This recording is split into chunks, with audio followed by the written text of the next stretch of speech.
আসসালামু আলাইকুম। আমি দেখাবো তালের রস দিয়ে তেলের পুয়া পিঠে। তো খুব সহজভাবেই দেখাবো আমি। এগুলো বিকেলের নাস্তার জন্য তালের পুয়া পিঠাটা বানিয়েছি। যে চালের গুঁড়ো 2 কাপ আর 1 কাপ ময়দা দিয়ে দিয়েছি। এরপরে অল্প একটু বেকিং সোডা দিয়েছি, তো স্বাদ মতো লবণ, দেখুন চিনি দিয়েছি।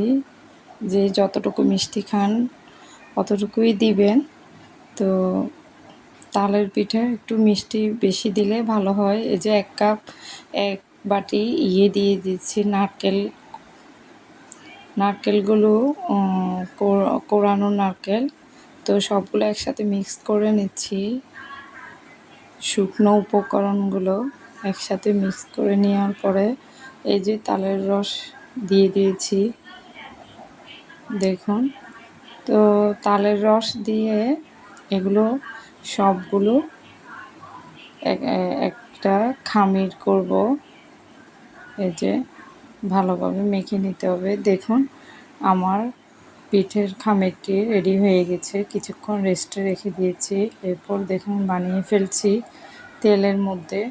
আমি একটু বড় করেই দিচ্ছি, ছোট করেও দেওয়া যায়, আপনারা যে যার মতো করে দিতে পারেন।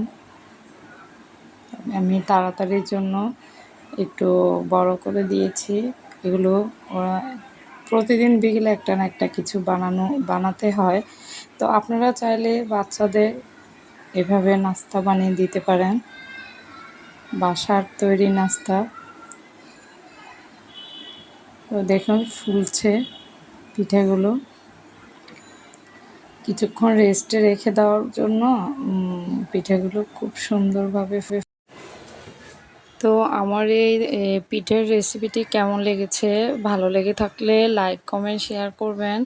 আল্লাহ হাফেজ। আসসালামু আলাইকুম।